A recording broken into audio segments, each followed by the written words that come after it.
గురువైన మా ప్రియ పరలోకపు తండ్రి, ఆకాశముని సింహాసనము, భూమిని పాదపీఠము, యెహోవా ప్రపంచమును, యెహోవా భారతదేశమును సృష్టించిన సృష్టికర్తమైన యెహోవా, నీకు కృతజ్ఞత స్తుతులు స్తోత్రాలు చెల్లిస్తున్నా.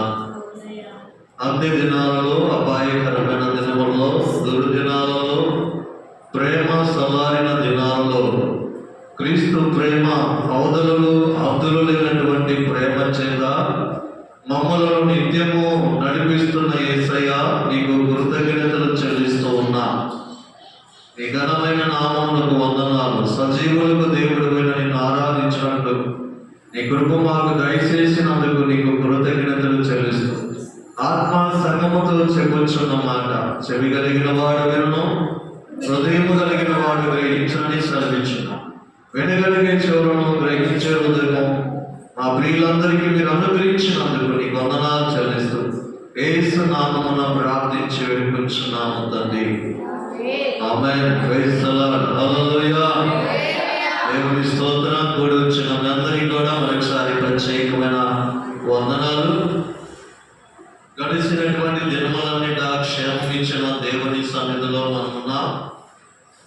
ప్రభు యొక్క శరీరమును గురించి అపోస్తలుడైనటువంటి పౌలు మాట్లాడుతూ వచ్చినటువంటి, దేవుని యొక్క విశ్వాసం నుంచి ఆయన నమ్ముకొని ఆయన వెంబడిస్తున్నటువంటి వారి పట్ల దేవుని ఉద్దేశం ఏమై ఉందో మనం లేఖన భాగం బట్టి మనం చూద్దాం పిల్లలు.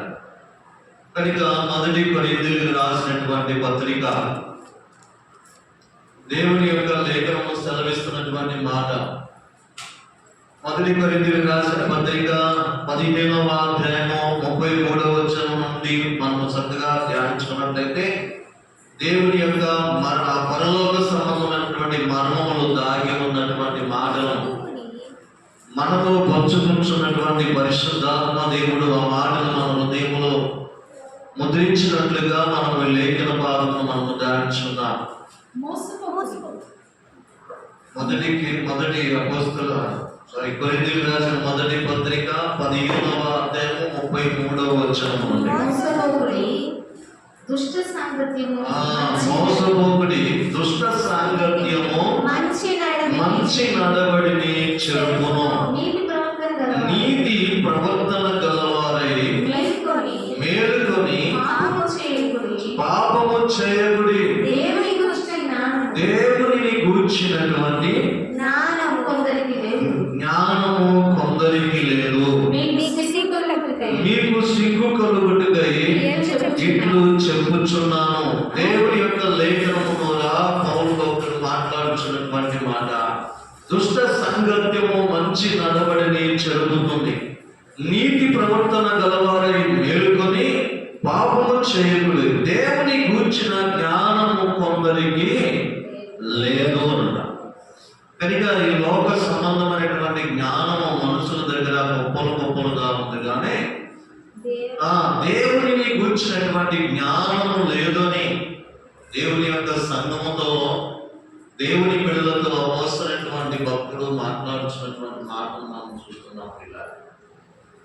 కనుక లోక సంబంధమైనటువంటి జ్ఞానము, దైవ సంబంధమైనటువంటి జ్ఞానము, పరలోకము నుండి వచ్చినటువంటి జ్ఞానము, భూ సంబంధమైనటువంటి జ్ఞానము.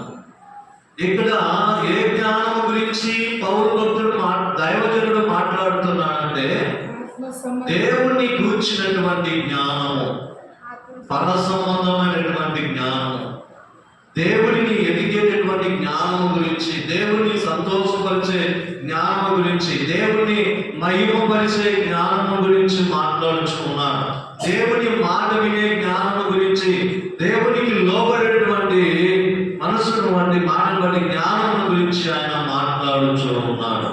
కనుక ఆయన మాట్లాడుచూ ఉన్నప్పుడు దేవుని యొక్క లేఖనం మనం చూస్తే, కనుక ఇక్కడ ఏం జరుగుతున్నదంటే, మరి మనందరకు దేవుని యొక్క ఆత్మీయ బిడ్డలకు ఏ జ్ఞానము కలిగి ఉన్నామన్నది, మనం దేవుని జ్ఞానము కలిగి ఉండాలంట. అందుకనే మీ అందరూ కూడా దేవుని సన్నిధిలో ఉన్నటువంటి దేవుని ప్రజలు మీకు అందరికీ కూడా సిగ్గు కలుగునట్లుగా, అంటే ఇప్పుడు ఏ జ్ఞానమును బట్టి మీరు అతిశయిస్తున్నారో ఆ జ్ఞానము కాదు, కానీ దేవుని జ్ఞానము మీరు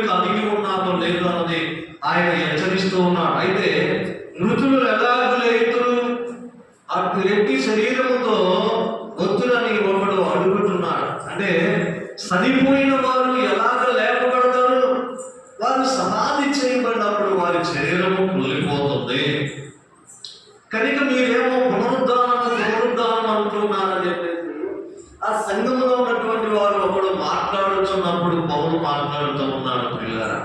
ఏమని పౌలు మాట్లాడుతున్నాడని మనం చూసినట్టయితే, ఓ అవివేకి, నీవు విత్తబడినటువంటిది, విత్తినటువంటి భూమిలో విత్తిన విత్తనము, నువ్వు విత్తనాన్ని విత్తుతున్నావు కదా, కానీ అక్కడ కొత్తగా నూతన శరీరం ఎక్కడి నుంచి వచ్చింది? నువ్వేమో ఇచ్చింది విత్తనం కదా.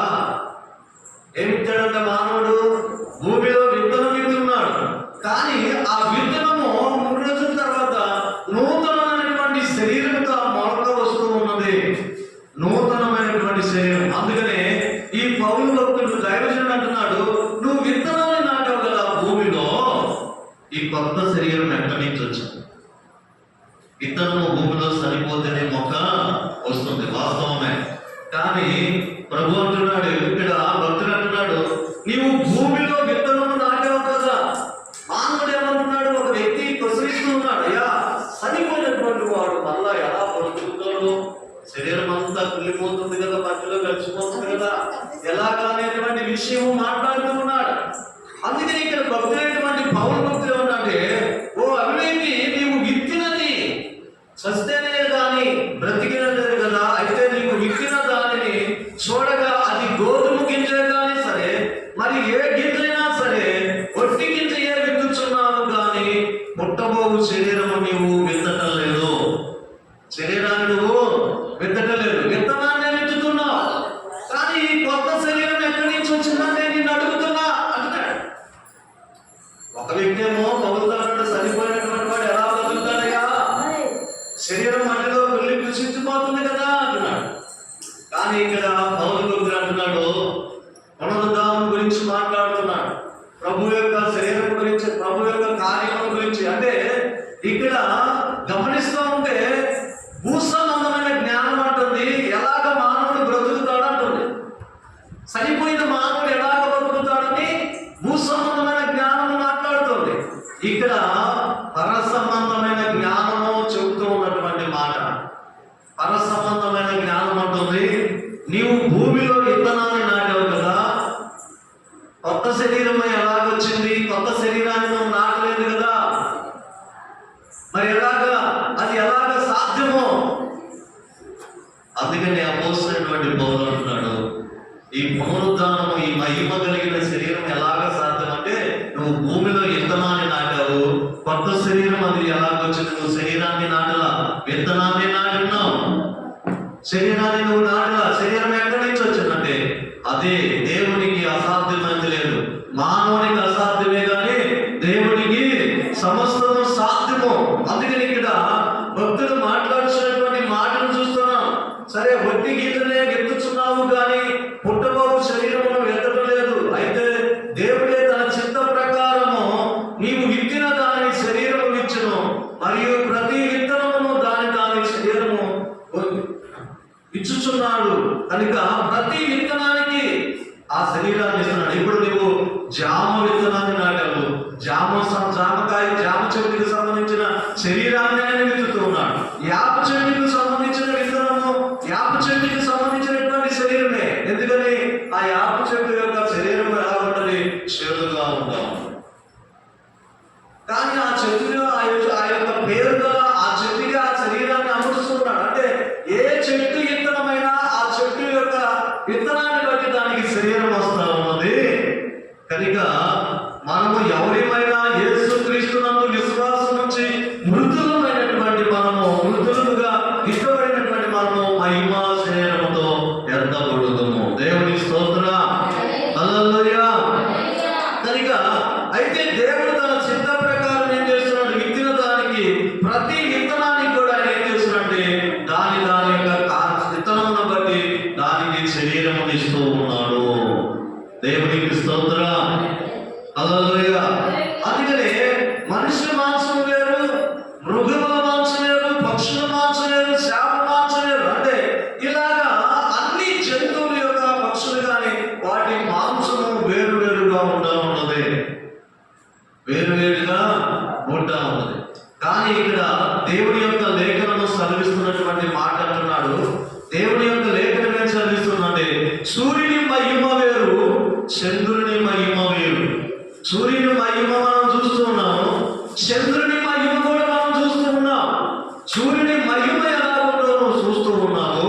చంద్రుని మహిమను చూస్తున్నావు కనుక చంద్రుని మహిమ వేరుగా ఉంది, సూర్యుని మహిమ వేరుగా ఉంది, ఆకాశంలో ఉన్న నక్షత్రాల యొక్క మహిమ వేరుగా ఉన్నది.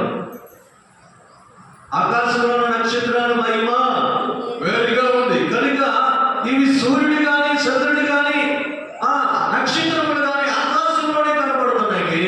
చంద్రుని మహిమ వేరుగా ఉంటుంది, సూర్యుని మహిమ వేరుగా ఉంటుంది, ఆకాశంలో నక్షత్రముల యొక్క మహిమ వేరుగా ఉంటుంది. దేవునికి స్తోత్రం. కనుక ప్రియమైనటువంటి దేవుని పిల్లలారా, దేవుని యొక్క లేఖనము సాగిస్తుంది. నక్షత్రములు మరి యొక్క నక్షత్రములు భేదములు చూస్తున్నాము కదా. ఒక్కొక్క నక్షత్రము బాగా ప్రకాశిస్తూ ఉన్నది, ఒక్కొక్క నక్షత్రము కాంతి తక్కువగా కనపడతా ఉన్నది. కానీ దేవుని యొక్క లేఖనము సాగిస్తూ ఉన్నది, నక్షత్రముల యొక్క మహిమను మీరు చూస్తూ ఉన్నారు, చంద్రుని మహిమను సూర్యుని మహిమను మీరు చూస్తున్నారు అని ఇక్కడ అంటాడు. మృతుల పునరుద్ధానం అలాగే, మృతుల పునరుద్ధానం కూడా అలాగనే ఉన్నది. కనుక మొదటి ఆదాము శరీర సంబంధమైనటువంటి వాడు, కడపటి ఆదాము ఆత్మ సంబంధమైనటువంటి వాడు యేసుక్రీస్తు వారు. కనుక భూ సంబంధమైనటువంటి విత్తనముగా మనము నాటినప్పుడు పర సంబంధమైనటువంటి నూతనమైన శరీరములో మహిమా శరీరములో మనము ఎత్తబడుతున్నాం. అందుకని దేవుని యొక్క లేఖనము సెలవిస్తున్న ప్రియులారా, మృతుల యొక్క పునరుద్ధానం అలాగే ఉన్నది. శరీరము క్షయమైనదిగా ఎత్తబడి అక్షయమైనదిగా లేపబడును. శరీరం ఎలా ఎత్తబడుతుందట? క్షయమైనదిగా. కనుక దేవుని యొక్క లేఖనము సెలవిస్తుంది, క్షయమైనదిగా ఎత్తబడి అక్షయమైనదిగా లేపబడుతుంది. కనుక అక్షయమైన ఈ శరీరము మహిమా శరీరం మనకు కలుగు చేయబడుతూ ఉన్నది. దేవుని స్తోత్రం. బలహీనమైనదిగా ఎత్తబడి మహిమ గలదిగా లేపబడుతున్నది. బలహీనమైన ఈ శరీరము కనుక ఎలాగ లేపబడుతున్నట? బలమైనదిగా లేపబడుతున్నది.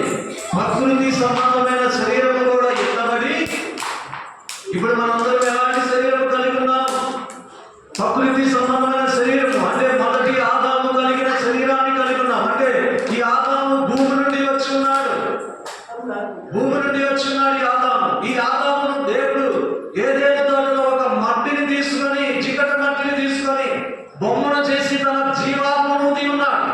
కానీ దేవుని యొక్క లేఖనము సెలవిస్తుంది, శరీరము మట్టి కనుక మన్నవుతుంది, ఆత్మ దేవుడు దయచేసినది కనుక దేవుని యొద్దకు వెళ్ళిపోతుంది. కనుక శరీరము మట్టిలో కలుస్తుంది, ఆత్మ దేవుని యొద్దకు వెళ్తుంది.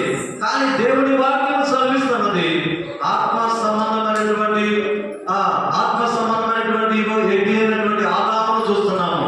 పరలోకము నుండి దేవుని యొద్ద నుంచి వచ్చినటువంటి యేసుక్రీస్తు వారిని మనం చూస్తున్నాం. కనుక పర సంబంధమైనటువంటి యేసుక్రీస్తు ఎలా ఉన్నారో నీవు కూడా అలాగే ఉంటులాగునా యేసుక్రీస్తు తన కృపను అనుగ్రహించడానికి భూమి మీదకు నీ యొద్దకు దిగి వచ్చి ఉన్నాడు. పరలోకము నుండి భూమి మీదకు దిగి వచ్చున్నాడు. మొదటి ఆదాము భూ సంబంధమైన వాడే, మనము కూడా భూ సంబంధమైనటువంటి వారినే. కనుక కడపటి ఆదామైనటువంటి యేసుక్రీస్తు వచ్చిన తర్వాత మనము పర సంబంధమైన వారిగా మార్చబడ్డాము. దేవుని స్తోత్రం. కనుక భూ సంబంధమైన వాడు భూమి మీద ఉండేటువంటి వాడే, పర సంబంధమైన వాడు పరలోకంలో. అందుకనే భూ సంబంధమైన ఆదాము మహిమ వేరు. చూడండి, భూ సంబంధమైన ఆదాము మహిమ వేరుగా ఉంది, పర సంబంధమైన యేసుక్రీస్తు వారి మహిమ వేరుగా ఉంది. ఎలాగా? చనిపోయిన ఆదాము మరలా లేవలా. మొదటి ఆదాము భూ సంబంధమైన ఆదాము చనిపోయి మరలా లేవలా.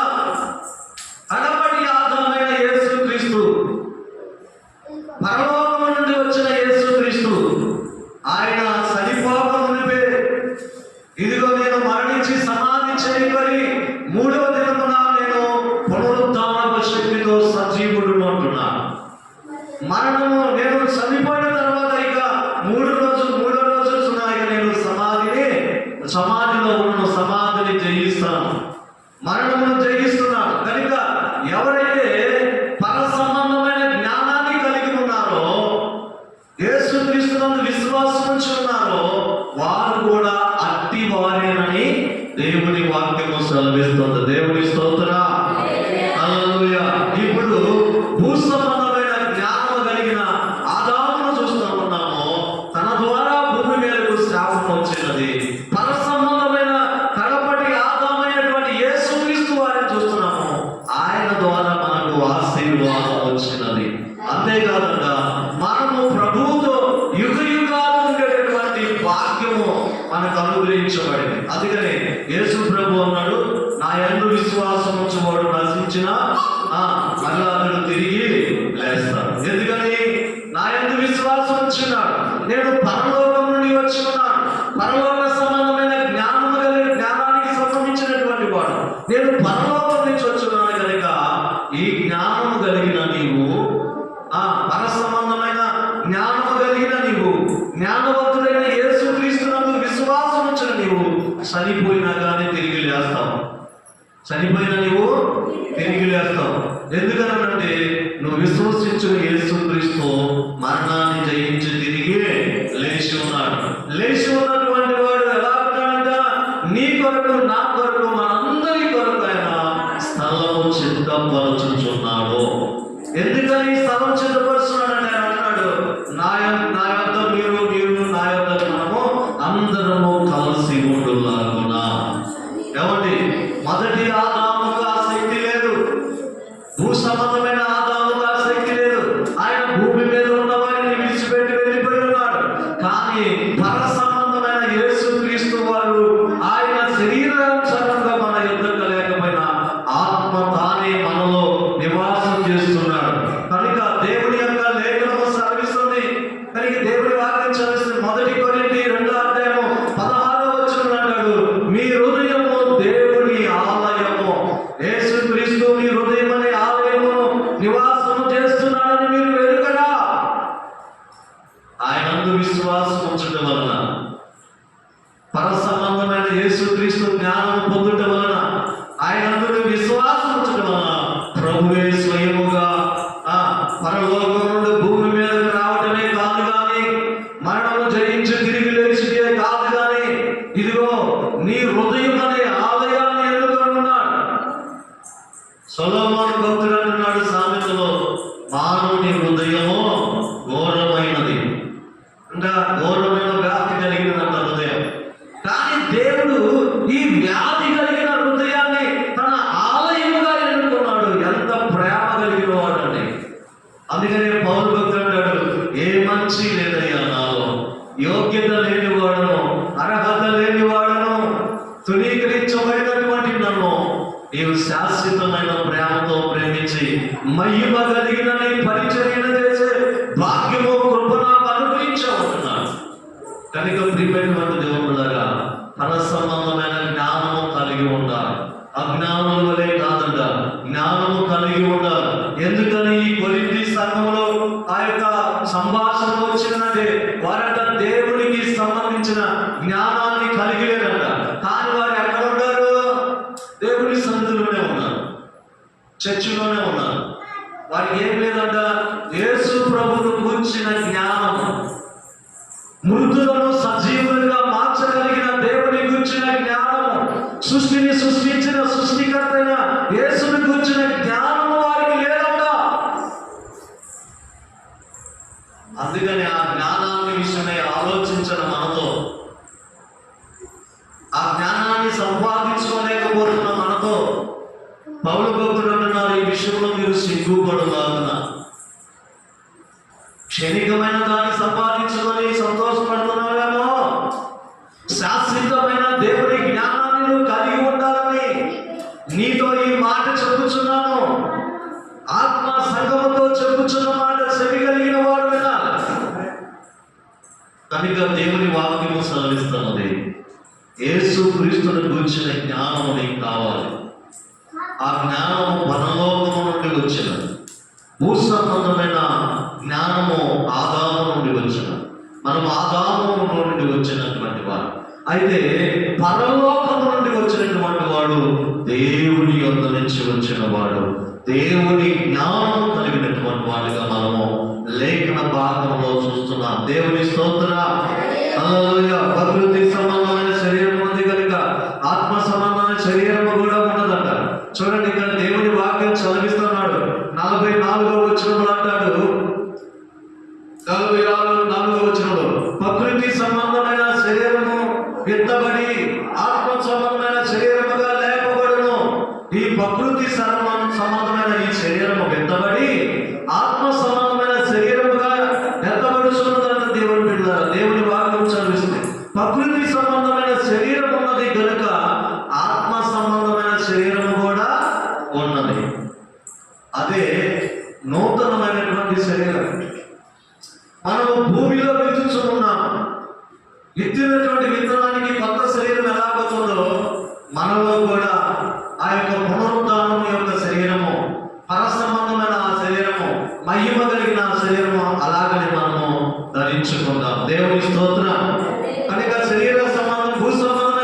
శరీరం ఎలాగున్నదో పరలోక సంబంధమైన శరీరం కూడా అలాగనే ఉన్నది. దేవునికి స్తోత్రం. 45వ వచనం అంటాడు, ఇందు విషయమై ఆదామును మొదటి మనుషుడు జీవించు ప్రాణి అని రాయబడి ఉన్నది. కడపటి ఆదాము జీవింపజేయు ఆత్మై ఉన్నాడు. మొదటి ఆదాము జీవించు ఆత్మై ఉన్నాడు, కానీ జీవింపజేసే శక్తి ఆయనకు లేదు. కడపటి ఆదాము అనేటువంటి యేసుక్రీస్తు వారు జీవింపజేయు ఆత్మ సంబంధమైనది కనుక ఆత్మను కలిగి ఉన్నాడు. ఆత్మ సంబంధమైనది మొదటి కలగలేదు, కానీ ప్రకృతి సంబంధమైనది మొదట కలిగినది, తరువాత ఆత్మ సంబంధమైనది కలిగింది. మొదటి మనుషుడు భూ సంబంధమైన మట్టి నుండి పుట్టినవాడు. మొదటి మనుషుడు భూ సంబంధమైనటువంటి వాడు, అతడు మట్టి నుండి పుట్టినవాడు. రెండవ మనుషుడు పరలోకం నుండి వచ్చినవాడు. మట్టి నుండి పుట్టినవాడు ఎట్టివాడు, మట్టి నుండి పుట్టిన వారు అట్టివారే ఉన్నారు. పరలోక సంబంధి ఎట్టివాడు, పరలోక సంబంధులను అట్టివారే ఉన్నారు. దేవుడికి స్తోత్రం. కనుక పర సంబంధమైన జ్ఞానం మనము కలిగి ఉండాలంట. అందుకని కొరింథీ సంఘంలో వారు వచ్చిపోతూ ఉన్నారే, కానీ యేసుని కూర్చున్న జ్ఞానం వారికి లేదంట. వారు ఏమి నేర్చుకోలేదు, కానీ వారు ఏం చేస్తున్నారంటే వారి పితరుల యొక్క ఆచార ప్రకారం ఆదివారం దేవుని మందిరానికి వెళ్ళాలి, అంతే. అది కాదు ఇక్కడ మనము ఏమి సంపాదించాలి, ఏమి కలిగి ఉండాలని కోరుకుంటుంది దేవుని వాక్యము. పర సంబంధమైన దేవుడు కోరుకుంటున్నాడు. పరలోక సంబంధమైన జ్ఞానము నీకు కావాలి. భూ సంబంధమైన జ్ఞానము ఎలా ఉంటుందో, దాని యొక్క జ్ఞానము ఎంత నిష్ప్రయోజనమో, పరలోక సంబంధమైన జ్ఞానము ఎంత ప్రయోజనకరముగా ఉంటుందో అది నువ్వు గ్రహించాలన్నదే దేవుని యొక్క ఉద్దేశమై ఉంది. దేవుని స్తోత్రం. మొదటి నుండి పుట్టిన వాడెవడు మట్టి నుండి పుట్టి అట్టివారే పరలోకం ఎట్లో పరలోకమందును అట్టివారై ఉన్నారు. అంటే మట్టి నుండి పుట్టినటువంటి వారు అలాగే మట్టి వారు వలె ఉన్నారు. కనుక పరలోకం నుండి గురించి మాట్లాడుతున్నాడు. పరలోక సంబంధులు అట్టివారే. మనము మట్టి నుండి పుట్టిన పోలికను ధరించిన ప్రకారము పరలోక సంబంధమైన పోలికను ధరింతుము. ఎలాగా ఆదాము యొక్క పోలికను ధరించి ఉన్నామో, అలాగే పరలోకము నుండి వచ్చిన క్రీస్తు యొక్క పోలికను మనము ధరించుదామని దేవుని యొక్క లేఖనము సెలవిస్తున్నది. 50వ వచనంలో అన్నాడు, సహోదరులారా నేను చెప్పున్నది ఏమనగా రక్త మాంసములు దేవుని రాజ్యమును స్వతంత్రించుకున్న నేరము, అక్షయతను స్వతంత్రించుకున్నాను. అయితే ఇదిగో మీకు ఒక మర్మము తెలుపుచున్నాను, మనమందరము నిద్రించిన దాని నిమిషంలో ఒక రెప్ప పాటున రోరబోగును. అప్పుడు మృతులు అక్షయులుగా లేపబడుదురు, మనము మార్పు పొందుదము. క్షయమైన ఈ శరీరము అక్షయతను ధరించుకొనుచున్నది. దేవునికి స్తోత్రం. కనుక ప్రియమైనటువంటి దేవుని బిడ్డలారా, రెప్పపాటులోనే ఇవంతా మార్పు జరుగుతాం. భూమిలో ఇత్తనము యజమానుడు విధి వస్తున్నాడు, కానీ అది ఎప్పుడు మొక్క వచ్చిందో మనకి తెలవదు. అతడు చూస్తుండగా మొక్క వస్తుందా మనక? చూస్తుండగా రాదు మనక. అది పరసంబంధమైన దేవుని యొక్క ప్రత్యక్షత. అలాగనే రెప్పపాటులో ప్రభు ఒకవేళ ఈ మధ్యాకాశానికి వచ్చినప్పుడు మృతులైన వారందరూ కూడా మొదట వారందరూ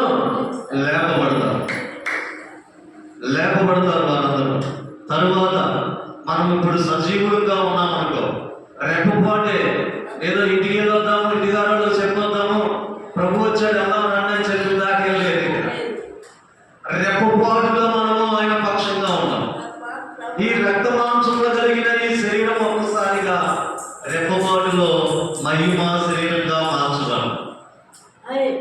అయ్యో సరిపోయిన వారి శరీరం లేదు కాబట్టి వారు ఆయన మహిమ శరీరం అంటున్నావేమో. మానవునికి అసాధ్యం, దేవునికి సమస్తము సాధ్యము. ఆయన వాక్యములో తెలియపరుస్తున్నాడు, అజ్ఞానంలోనే ఉండగాకండి, జ్ఞానము కలిగి ఉండండి. మీరు పర సమానమైన జ్ఞానము కలిగి ఉండటానికి రాత్రి అనగా పగలనగా దేవుని పాదముల యొక్క విచారణ చేసినప్పుడు దేవుడు ప్రత్యక్షత వలన పొందిన ఆ ప్రత్యక్షతను మీ కోసము అనేక దెబ్బలు పడి ఆ పౌలు భక్తుడు ముద్రిస్తే ఆయన దెబ్బలు పడింది కాక ఇంకా దీనిని తెలుగులోనికి మన భాషలోకి రావడానికి ఇంకా ఎంతో మంది దెబ్బలు పడ్డారు. అందుకే మనం ఏం చేయాలా? సద్వినియోగం చేసుకోవాలి. మనం ఇంకా ఎల్లకాలం అజ్ఞానంలో ఉండకూడదు. జ్ఞాన సంబంధమైన జ్ఞానము కలిగి ఉండాలి. పర సంబంధమైన వాడు జ్ఞానము కలిగినటువంటి వాడు జ్ఞానముతో భూలోకంలో తన పనిని జరిగించున్నాడు, తన తండ్రి చిత్తమును జరిగించున్నాడు. అలాగే మనము దేవునికి ఇష్టమైన వారిగా, దేవుని సంతోషపరిచిన వారిగా ఉండాలన్నది దేవుని ఉద్దేశమైనది. 54వ వచనం, ఈ యొక్క క్షయమైనది అక్షయతను ధరించుకున్నప్పుడు, ఈ యొక్క మహోదయము అమరత్వమును ధరించుకున్నప్పుడు విజయము మరణము మృంగివేయబడి రాయబడిన వాక్యము నెరవేరను. ఓ మరణమా నీ ముల్లెక్కడా? ఓ మరణమా నీ ముల్లెక్కడా? మరణము పాపము మరణము ముందు పాపమునకు బలము. ధర్మశాస్త్రమైన మనం ప్రభు యేసుక్రీస్తు మూలంగా మనకు జయమును అనుగ్రహించిన దేవునికి స్తోత్రము కలుగును గాక.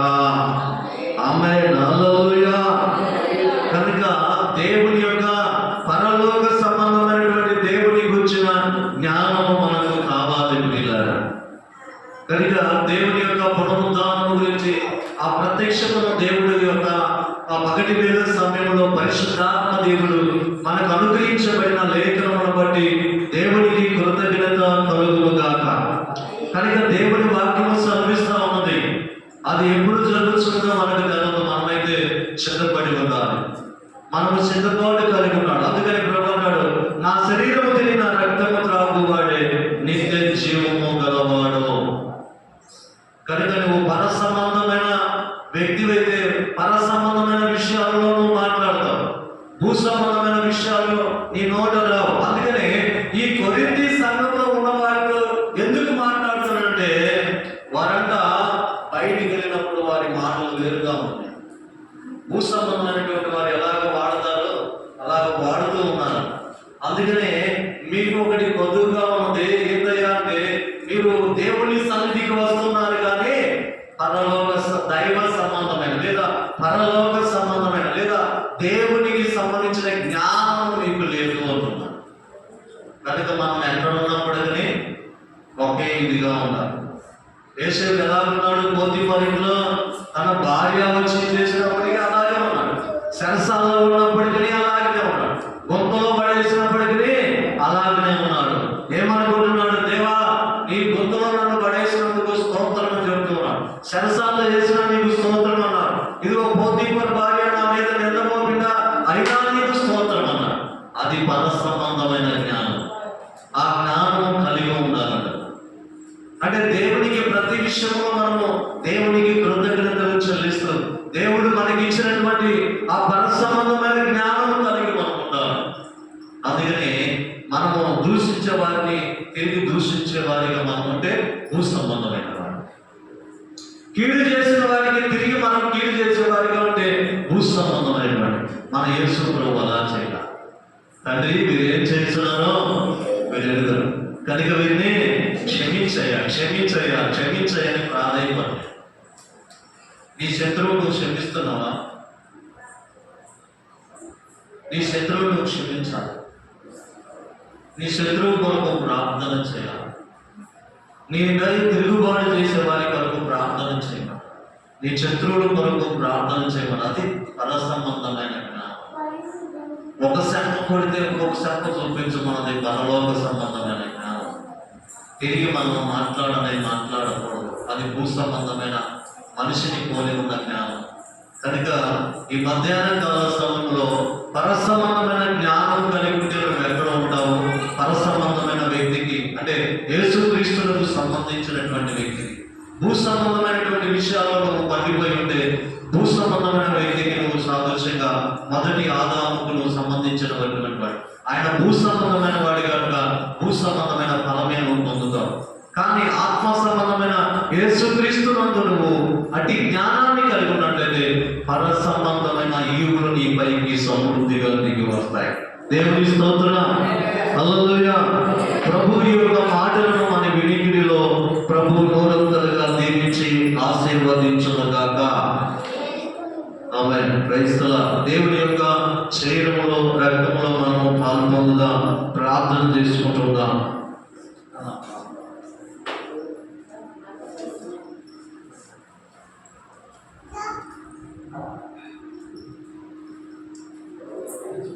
ప్రార్థన చేస్తాం. ప్రార్థన చేయాలి. ఒకరి తర్వాత ఒకరు ప్రేర్ చేయండి. అందరికీ కలిసి